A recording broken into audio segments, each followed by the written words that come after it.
All right, ladies and gentlemen, here it is, the long-awaited start of Season 2, 6 Feet Together, the 72-inch connection, the show where I ask questions to gain perspective and understanding. And today I am joined by a 6-time Ironman finisher, Kona qualifier, meaning that the World Championships have been qualified for. Thank you so much for joining us today, Jackie. I appreciate having you on the show here. I'm super excited to be here. Let's just jump right in. Let's get our feet wet with the first and most driving question here, which I think would be, what do you think it takes to be an Ironman? What kind of stuff did you relate to while you were training for Ironman? And we talked about an IB characteristic that really ties in with your training, something that resonated with me while we were talking about doing this interview. What word stands out when you think about staying accountable to train for an Ironman? I would say principled, because in your mind, you have to realize that this is your goal and that you are going to achieve it, you are going to work towards it, and you are going to do everything in your power to get to that eventuality. And I have to imagine that when you're training for an Ironman, first of all, let's rewind. What is an Ironman?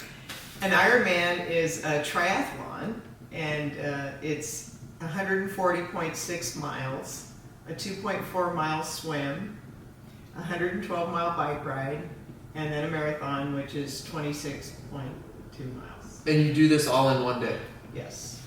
Back to back to back? Yes, in that order. In that order. So it goes swim, bike, run. Correct. And you're racing, but it's 140 miles. So how long does this race take?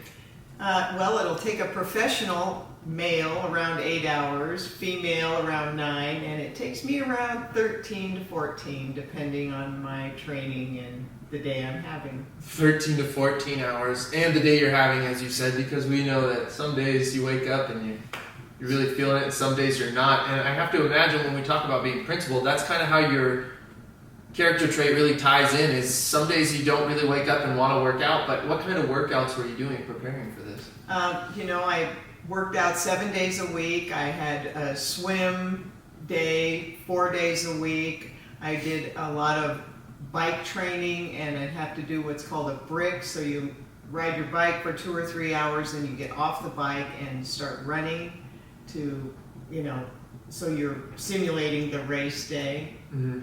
And the run anywhere from 25 minutes up to 3 hours, depending on the distance and time. All right. And I also wanted to take a moment to throw in some pictures there, because I have many pictures of you competing and finishing. So I'm going to put those up now so the kids can see what this kind of looks like. Okay.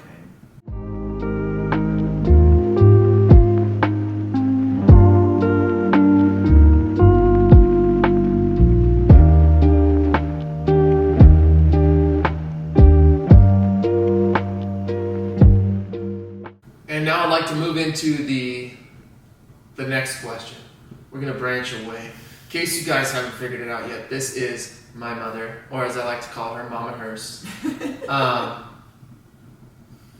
wanted to give some insight to what it's like to be in middle school. And it seems like an eternity ago since I've been in middle school.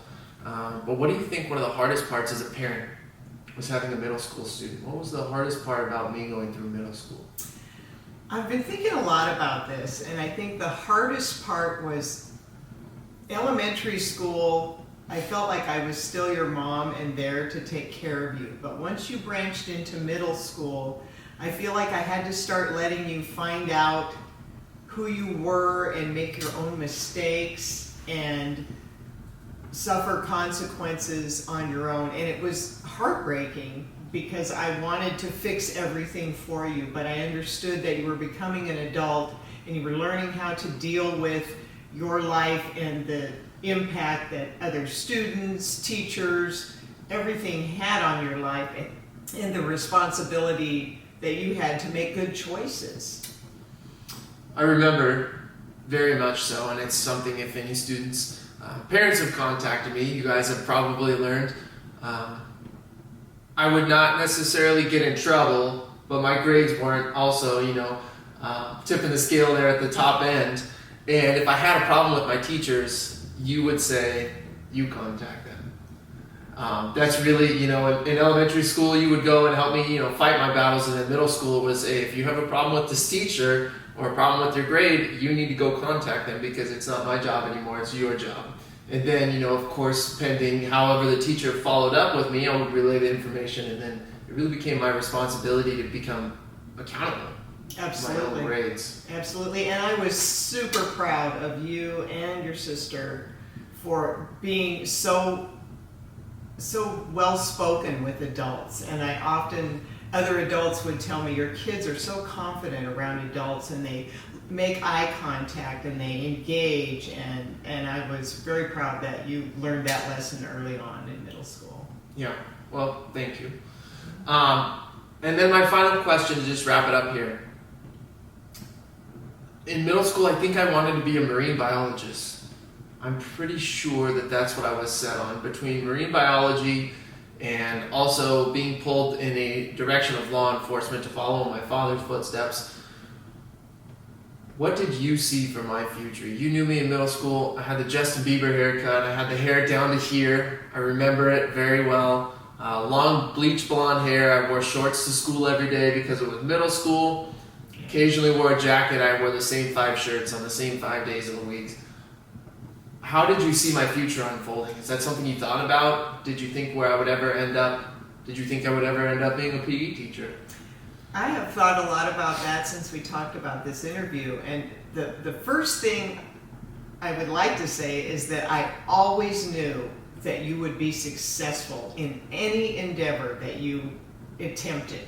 That's been your mindset, and I think you got that definitely from your dad, that if you wanted something and you would make it happen and you would do your best to make it happen. So I never worried about you being successful. I always knew you would be successful. I was always hopeful that you'd be happy as well with whatever life path you chose. Secondly, I would like to say that I saw your compassion and your caring for fellow students in middle school. I remember that you worked in the special day class and you were quite militant about people that would not be nice to the special day class, and so I kind of, in my mind, hoped that you would take that fierceness and be able to help people that couldn't help themselves, or teach people how to be that type of person. And so I do remember you wanting marine biology, but your grades were not there, and you were more. You've always leaned towards helping people on some level, whether it be in law enforcement or in teaching. So. Mm-hmm. And I remember that was an interesting conversation that we had one day over lunch. I was at a fork in my life, and I said, you know what? I'm done training for Olympic trials. I need to find a job here, and it's either going to be I go into the police academy or I go and start a master's program. And you persuaded me to start a master's program, which was probably the best thing I ever did because I love my job every single day.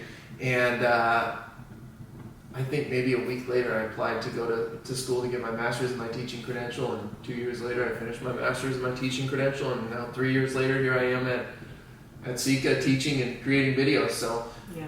I think it's been a very interesting path in my life, and I think a big point of wanting to do this interview with you and have your insight on who I was in middle school is that, I'm a different person than when I was in middle school. Absolutely. Just completely different. I mean, I was outgoing and I enjoyed talking to adults. My grades weren't that great. I wasn't very intrinsically motivated. I hadn't started any sports yet that I was crazy about. High school, I started swimming, which changed my life. Got me into college. Graduating college made me realize my potential for intelligence because I always didn't look at myself as an intelligent person. And then even beyond that, everything that life has thrown at me has just completely changed my life. So who you are in middle school does not define you, but there's certain characteristics that you develop. Exactly. That I think you have in middle school that will help you become who you're meant to be or who you want to be. And you just have to keep striving to be the best you can be every day. You can't set your mind to one thing and say, okay, I'm going to be this and I'm going to head for that for the next 10 years. You've got a lot of variables that you're going to need, obstacles, things to overcome, but keep pushing forward for what you want. Yep. And I mean, the best way to wrap this whole thing up is saying, you know, the same is true for you competing in an Ironman. You have your goal, but you don't go out and do an Ironman every day. You chip away at it. You do a little bit of swimming and some cycling in one day. And then the next day you do some running and some swimming. And then you focus on, you know, stretching and taking care of your body. And it's all small actions leading up to this big penultimate race that you know is going to happen. You don't even know how it's going to happen because it's a race. You don't know whether you're going to go out there and you're going to crush it or you're going to go out there and get crushed. But all you can do is just take those little steps every day. Absolutely. And that training prepares you for that day, and you know you'll finish. It's just, you don't know where, but you know that you'll finish. You'll have that confidence to finish. Absolutely. Well, thank you so much for joining us today. What an honor to be able to have you on my show, 6 Feet Together, my own mother. So thank you for being here, and we appreciate all the insight, and I look forward to seeing you guys here in the next couple